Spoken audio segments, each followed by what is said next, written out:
Okay, good evening, everyone. Good evening. So I will try to take over the place of Rabbi Vaknin. He's very, very strong, very inspiring.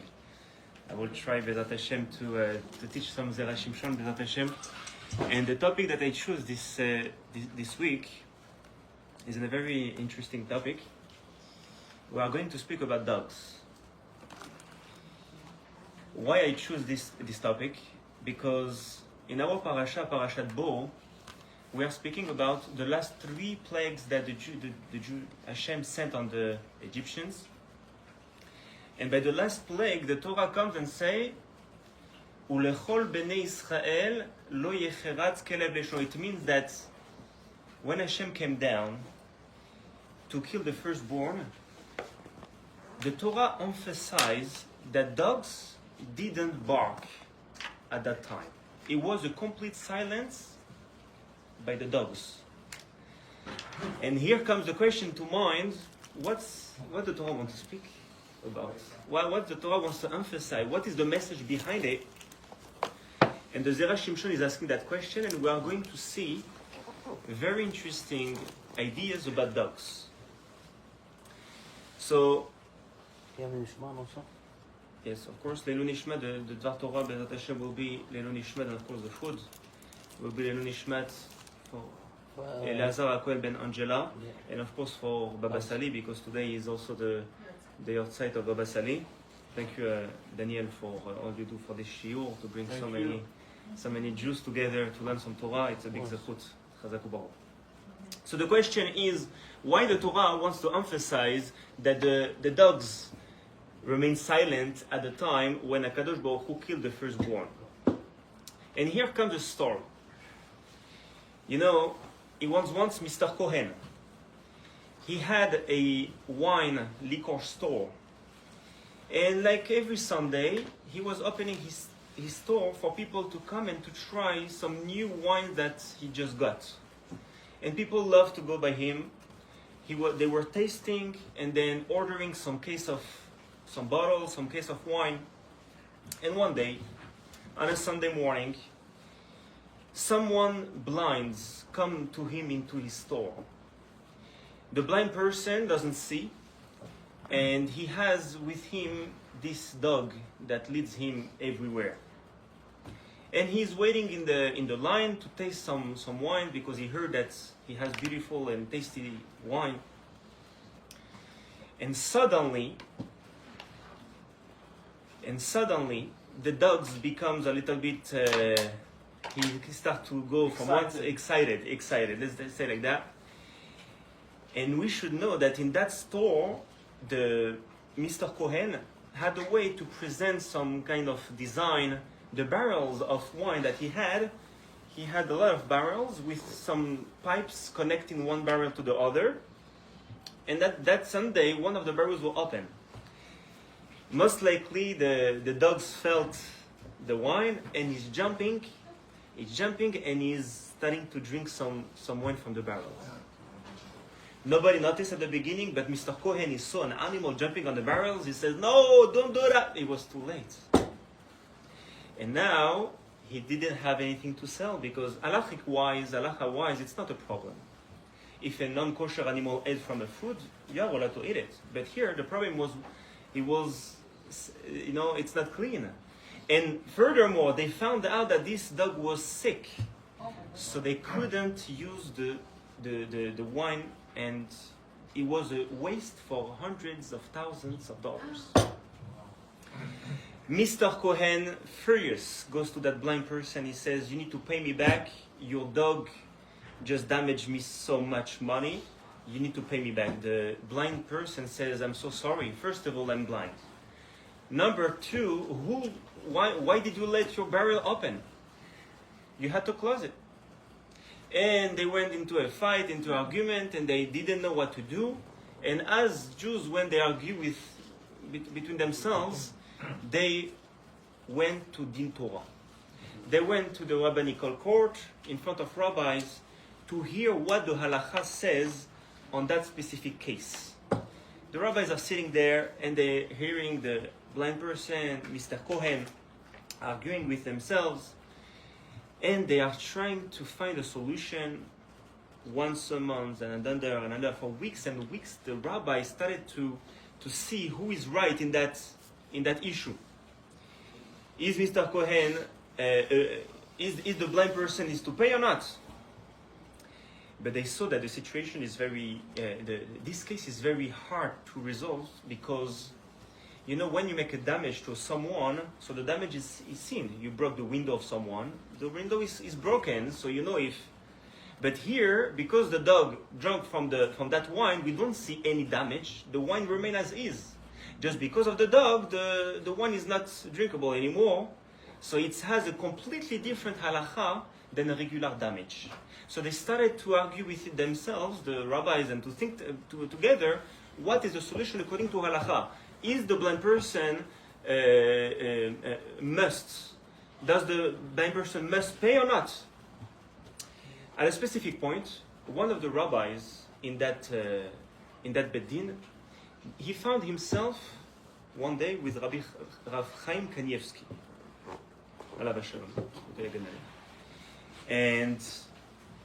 And he said, you know what? Rabbi Chaim is here. Let me ask that question.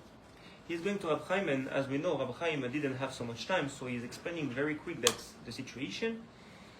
And Rabbi Chaim, in seconds, he says the blind person is exempt. He's patur. He's not paying anything. So the rabbi is asking Rabbi Chaim, we have weeks of learning and trying to think between ourselves, and in seconds you tell us, patur, how come? So Rabbi Chaim says, I have one question for you. Did the dog smell the wine before he drank or no? Do you know that detail? He says, yes. Mr. Cohen said that before he drank from the wine, first the dog smelled the wine. He says, if this is so, yes, the blind person is patur, is exempt to pay hundreds of thousands of dollars of damage that the dog caused. And then the rabbi says to Rabbi Chaim, please, I know that you don't have time. Maybe you can explain me what is the logic behind why, if he smelled it, and if he didn't smell, what's the difference? And here, Rabbi Chaim says, I will tell you a small story. And the story is found in the Gemara. Gemara Masechet Rosh Hashanah. We are speaking about the son of Achashverosh and Esther. Esther and Achashverosh had a son, and his name was Daryavesh. The second Daryavesh. We had two Daryavesh. The second Daryavesh was the son of Achashverosh and Esther.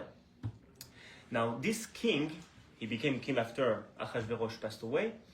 This king, at the beginning of his leadership, he was a good king. And then, afterwards, he became immoral. At the beginning, he decided to give the permission to Jewish people to rebuild the second Bet HaMikdash. Daryavesh, the son of Esther and Achashverosh, he is the one that gave the green light. However... That's Cyrus. Yes, Daryavesh is Cyrus, yes. Uh-huh. It's in Hebrew, Daryavesh. And afterwards became immoral, as we're gonna say. Now, Daryavesh, as maybe most of the kings at that time, he had a minister of the wine.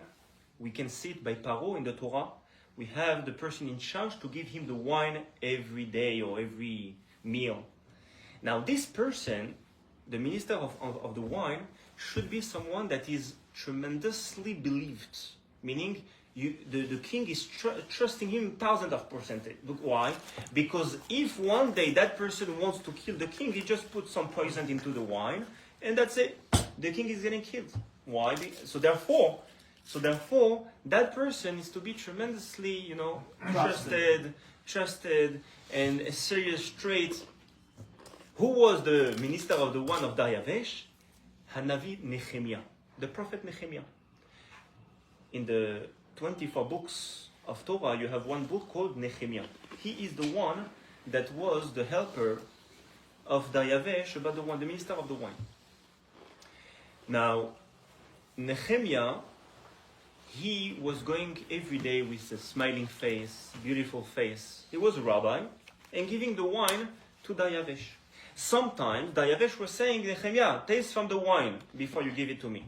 So if something happens, Nehemiah is going to Chas v'shalom. And one day, Nehemiah is coming and he says, "Here, dear king, as every day, I'm bringing you the wine." Daryavesh says, "Atar Shata." This was the Persian name of Nehemiah. Atar Shata. Why Atar Shata? In parentheses, why Atar Shata? Because there is an issue here. A Jew is not allowed to taste from a non-Jewish wine. This is called Stam Yenam. It's not allowed. So, why it's not allowed? The sages said to not become closer to the non-Jews and then get married with them. So we want to make some kind of fences, separation between the Jews and non-Jews. So we should not drink with non-Jews together wine. However, on that same time when they made that decree, they made an exception.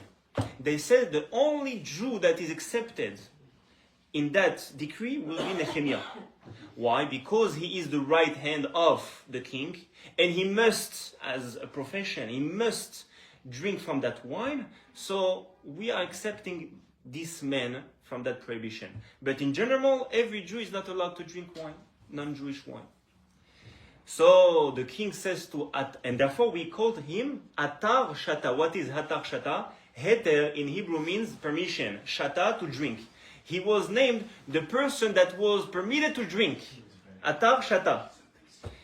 And then what happened? So Daryavesh says, I see on your face that you are not happy as usual. Your face seems to be a little bit stressful. You know, when someone is stressed in his face, you can see on his face, it means that he's making he's preparing a plan against me. Are you preparing something against me?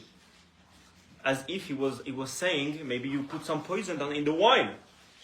So Nehemiah just shocked, because if the king says that to him, it means that it's very dangerous. He says, "No, my dear king, I really highly respect you. I want the best for you. I'm with you all the way, like every day. But my face that you see today, that I'm a little bit different, is because I get some news from Jerusalem. And the king allowed it to build the second Bet HaMikdash, the second temple. However, we have some non-Jews that doesn't want to let that happen. And there are fights, there are political issues, and they cannot proceed to the building of the Bet HaMikdash. So therefore, because I'm stressed from that situation, therefore I'm a little bit different today." He says, "No problem, Atar Shata." The king says, "Atar Shata, no problem. I'm allowing you to go for a small time, to go to Jerusalem. I'm giving you soldiers, money, whatever you need, in order to move forward that plan, and the Bet HaMikdash should be built. No problem. But you need to come back." Most likely, he liked the wine that he was giving him every day, so he didn't want to lose him. So he says, "Come back very soon, but I'm giving you everything to have that plan to move forward, and then you should be always happy." Now, the Gemara explains something not usual. He's bringing, in the Gemara Masechet Rosh Hashanah that I'm bringing now the story, the Gemara brings some verses that speaks about the position of Nehemiah standing in front of the king Daryavesh. Position. And the Gemara says that, in Nehemiah it says, that Daryavesh was sitting on his throne next to Shegal. In Hebrew, the word is Shegal. The verse says Shegal. And the Gemara is asking, what is Shegal? What is the meaning of that word? We never saw such a name, such a word. Maybe the king next to Shegal means, maybe the Shegal means the queen. The king sits next to the queen. This is maybe the answer of that, what is the meaning of that word. But the Gemara says no. Daryavesh at that time became immoral. And Shegal means a dog. It means that he took the honor of animal like an honor of human being, and he took a dog to become his queen. And therefore the Torah says in the Nehemiah that he was sitting next to Shegal to say that this is a man that highly respected the animal so much as if the animal became his queen. A human, even more important, a queen, more important than a regular citizen. This queen. And then the Gemara continues, and it says, Shegal means a dog? The queen of the king is Shegal is a dog? I don't understand. Because we have a question. In the book of Daniel, another book of the 24 books of Torah, we have a story about Belshazzar. Who is Belshazzar? Belshazzar is the grandchild of Nebuchadnezzar. Nebuchadnezzar was the king of Babylon, right? And he was a rasha, he was a wicked man. His grandson also was a wicked man, as we see, because the story goes like this. Belshazzar, he took all the items of the Bet HaMikdash. It was cups that was used for the sacrifices, spoons, forks, knives that were used for the sake of God. And because Nebuchadnezzar took everything, so he was making a party. The Daniel speaks about it. He making a party, and he took out all the items of the Bet HaMikdash, beautiful gold and silver items, and he took a lot of wine and he poured into a cup of the Bet HaMikdash, and he was drinking and drinking as if it's a sign that he is victorious on the Jewish people. The Jewish people just failed. Look, I'm using their most holiest item for my sake, meaning I am the king. And he's drinking and drinking and drinking, and again, in Sefer Daniel, the Torah says, and he drank wine and he gave to Shegal. Again, that same name. And the Gemara says, I don't understand. If you say that by Daryaveh Shegal means a dog, it means that Nebuchadnezzar gave wine to Shegal, to dogs, with the items of the Bet HaMikdash. It doesn't make sense. It doesn't make sense. So the Gemara pushed away that interpretation, and he says, no, Shegal by Dayavesh is a dog. However, Shegal by Daniel, by Belshazzar, it's not a dog. This is the queen, the real queen. Why we should not say that this is not a dog? Because dogs, and here is the point, because dogs don't like wine. If you give to drink, I never tried it, but this is what the Gemara says. If you want a dog to drink wine, it will not like it. Because dogs don't like to drink wine. Come, Rav Kanievski, this was the answer of Rav Kanievski to the rabbi explaining why the blind person is exempt to pay. Come, Rav Kanievski, and he says, now tell me, the dog jumped on that barrel, right, and he drank from the wine. Is it something usual or unusual? So he says, most likely unusual, because the Gemara says, you just told me that dogs doesn't like wine. So he says, Rabbi Chaim says like this. So let me tell you something. You know, in the laws of damage, you have, among other damages, you have two kinds of damage. You have number one damage, which is a damage when an animal, let's say, the animal is enjoying the damage. For example, you have a dog, and that dog passed by a butcher, okay? And the dog, somehow, he jumped on the meat and he's starting to eat. The dog has an enjoyment from that, right? Not only the dog has an enjoyment, but also the master of the dog has an enjoyment. Why? Because now the dog is full, and the master of the dog doesn't have to feed him now because he just ate the meat. Right? So this is one kind of damage. In that kind of damage, the boss, the master of the dog needs to pay back to the butcher, to the store, what the dog ate. Why? Because the dog enjoyed. However, you have another kind of damage by animals. It can be by dogs or other animal, that the animal is breaking something without enjoying it.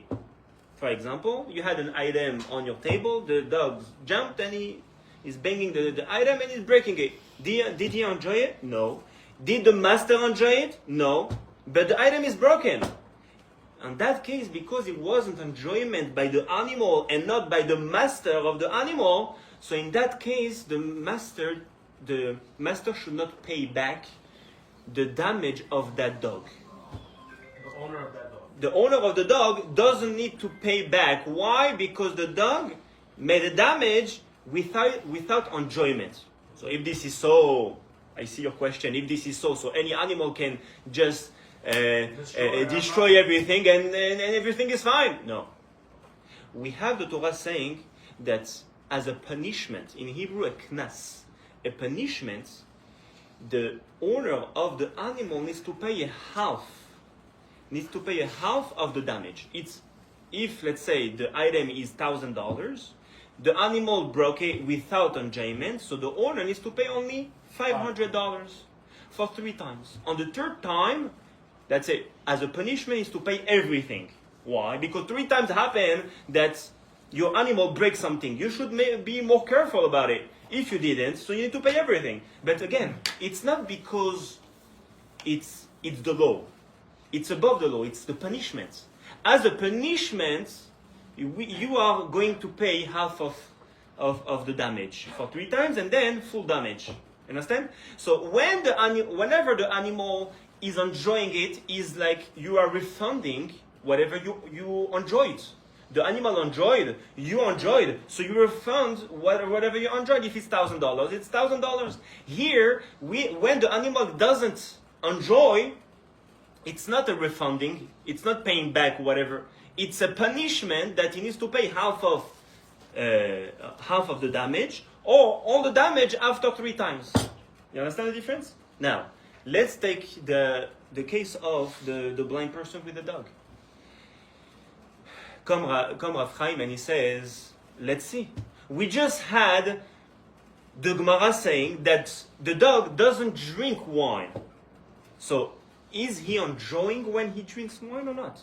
No. If there is no enjoyment, is the owner should pay back the damage or not? We said not. But as a punishment, he needs to pay half of the damage. So the rabbi says, so why the rabbi told me that the blind person should not pay anything, he should pay half of it? He says, no, because today the bedin cannot punish, cannot put a knas. And because it's a punishment and not a refunding, it's not paying back, it's a punishment, we cannot ask the blind person to pay anything. So therefore, Rabbi Chaim says, the blind person should not pay back the money of the wine. So what we understood here? We understood here something very interesting. That number one, dogs don't like wine. It's interesting. The Gemara says that. Number two, we learned about Nehemiah, Belshazzar, a lot of history as well. And here comes the question that we started the shiur with. The question was that in our Parshat Bo, we speak about the last plague that the Egyptian got, the death of firstborn, and the Torah says, Lo yecheratz kelev leshono. At that time, the dogs didn't bark. And the question was, why the dogs didn't bark at that time? And here comes the answer. The answer is, you know why? Because Akadosh Baruch Hu at that specific time, first, you know that there is a Gemara.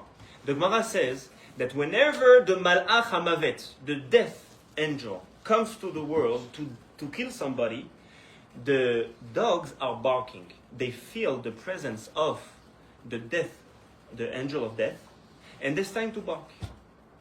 So here, the Torah says they didn't bark. What does that mean? It means that who killed the firstborn of Egyptian? Not the angel of death. Hashem himself came down. Therefore, they didn't bark, because this was a proof that it wasn't a usual. Hashem says, I am going to save you, to take you out of Egypt. How do you know that Hashem himself came down? Maybe an angel came down. You know how? Because the proof is that they didn't bark. If they didn't bark, it means that the angel of death didn't come to kill them. Hashem himself killed them, and he took out from Egypt the Jewish people. And because of that fact, that the dogs didn't bark at that time, they were rewarded reward. How the dogs were rewarded? Afterward, in the Torah, we read a law that whenever a shochet, a rabbi that make the shechita to an animal, he is making a shechita and the animal comes out not kosher. The shechita wasn't proper, right? So it's called a terefa. Or an animal that is sick and is not kosher, even if it's a cow, it's not kosher because he's sick and he has a problem, so it cannot be eaten. It's a nevela, right? So it says, "Terefa o nevela la kelev tashlichun oto." The Torah says there is a mitzvah. You should throw the cow or any kosher animal that the shechita wasn't proper to who? To the dogs. Why you choose to the dogs? Why the Torah says the dogs? You know why? Because they didn't bark. When Kadosh Baruch Hu came down to kill the firstborn, they just remained silent. So as a reward, we are giving them food in order to remind that idea that it was a miracle that they didn't bark. This is, we have some more time? Yeah. This is first answer. Why the dogs didn't bark? Because Hashem himself came down to the... Another answer, why the dogs didn't bark? And here it's a little bit more deeper answer. You know, the Jewish people came down in Egypt for which reason they were in exile there. Why? Why they went in exile in Egypt? You know why? Because of the mouth. Why because of the mouth? The brother of Yosef and Yosef couldn't speak with each other. Yosef was bringing the bad actions, was speaking to Yaakov about the bad action that the brothers used to do. And also later on, when Moshe Rabbeinu saw Datan and Aviram fighting with each other, Moshe Rabbeinu said, "Stop, you are a Rasha, you should not fight with hands. This is not you." So Datan and Aviram said, "Oh, hal orgeni ata omer, you want to kill me just like you killed the Egyptian yesterday." So ata omer, it means that it has to do with the speech. It means that they were speaking bad on Moshe Rabbeinu about what he did about the Egyptians. So we see here that they had an issue of lashon hara, of speaking bad on other people, right? Comes the Torah and say, after the exile was done, they fixed that problem of speaking bad about someone else. How do we know that? Because usually whenever the dogs see something special happen, they barking. In the night, they bark. Here, when they went up from Egypt, the dogs didn't bark. Why they should bark at the first place? Why they should bark? You know why? Because, and here it's a new point, because they went out on the 15th of the month of Nisan, right? The 15th of the month of Nisan, the moon is full, right? The first day of the month, the moon we don't see it. On the 15th of the month, the moon is full. And on the last day of the month, again, the moon it disappears, right? The dogs, when they see the full moon, they start to bark. Because they see something weird in the sky, they should bark. Here come the Torah and say, you know, they didn't bark on the moon. You know why? Because the Jewish people fixed their bad speech that they used to do. So this had a reflection on the dogs. They didn't bark at that time. So we see here, this is the message of the shiur of today. The message is that we are almost 2,000 years in the exile after the destruction of Second Beit HaMikdash. This also has to do with lashon hara, with bad speaking. And whenever we are fixing our actions, our speech, so then HaKadosh Baruch Hu just take us out from Egypt, from the exile. As we see that the exile in general, exile of Babel, Edom, this exile, are connected with exile of Egypt.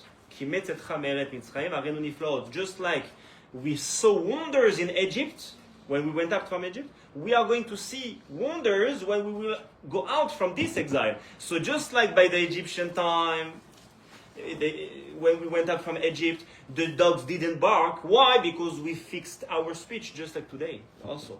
When we are improving in the bad speech, we are also going out from exile. You have a nice story about Baba Sali? So, as a conclusion, Daniel wants to conclude with Baba Sali. I have a nice story, and it has to do with me. Of course, I didn't meet Baba Sali because he passed away before I was born even. But it has to do with me because as you can hear, I have an accent. It's a French accent. I'm French. And I grew up in Paris. And I learned in a yeshiva of Chabad. Next to Paris, it's called Brunois. The name of the city. It's like upstate New York, not far away. It's like 40 minutes drive from Paris. And I grew up there. It's a big campus, big campus. This yeshiva is maybe 70, 80 years old.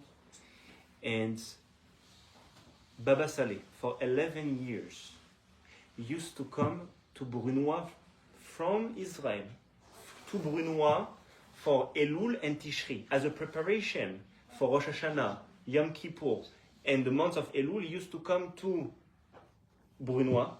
And until today, we have a small mikveh, and the Bachurim know that this is the mikveh of Baba Sali, because he went into that mikveh, the small mikveh.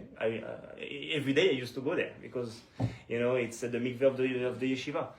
And Baba Saleh used to be there for 1 month and 10 days until after Yom Kippur, and then he's coming back to Israel.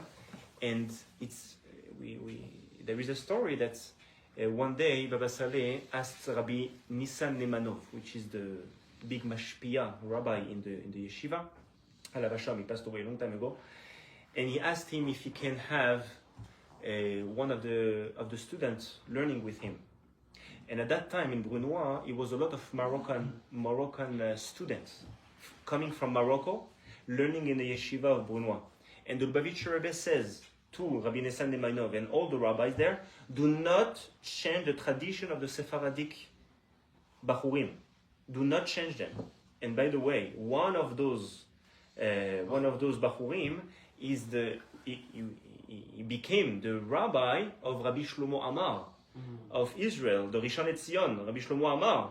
He used to learn by one of the Bachurim that used to come to Brunois. So now we understand why the Lubavitcher Rebbe says do not change their tradition, because they will be the leaders of the Sephardic world today. And no one knew that by that. But so the Rabbi Nissan Nemanov says to Baba Saleh, of course, I will give you one of the students. It's Rabbi Yehoshua Haddad. Yehoshua Haddad was a young man at that time, and he became afterward the rabbi of Italy later on.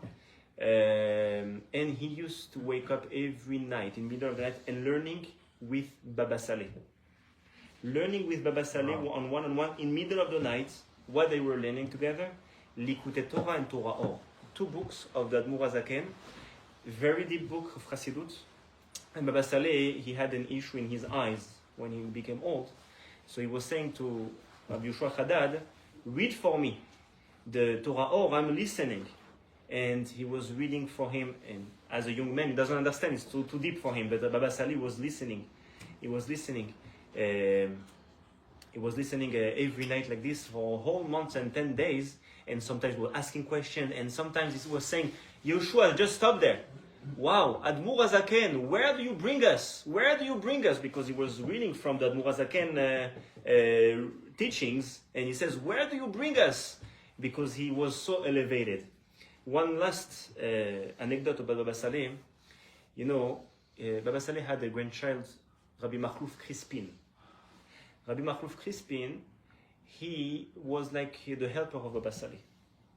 And he says like this, that he used to prepare a tea for Baba Saleh every evening for him to learn in the middle of the night or late in the night. And Baba Saleh used to ask him always two teas. So first day he thought that Baba Saleh liked tea, so he wanted two tea to finish 2 cups. But afterward he saw that no, it's not that. So one day he's asking and he says, Baba Saleh, can you please explain why 2 teas? He says, one for me and one for the Rabbi of Lubavitch. They never met. One in Israel, one in America, never physically met. Never, ever. But, and even more than that, Baba Saleh wrote in 1952, wrote a letter to the Rabbi Lubavitch asking, can I come live in Crown Heights? Leave Israel to live in Crown Heights next to you. And And the Rabbi says, no, you cannot do that because you have a whole world behind you. You cannot just let you. I also want to come to Israel, but I have so many Jews here, I cannot leave my spot. And like this, Baba Sali stayed in Israel, but he had a tremendous respect for, in general, the Murazaken Chassidut and the Rabbi of Lubavitch. Tien Nishmat, Zora Betzorachim. Thank you. Thank you so much.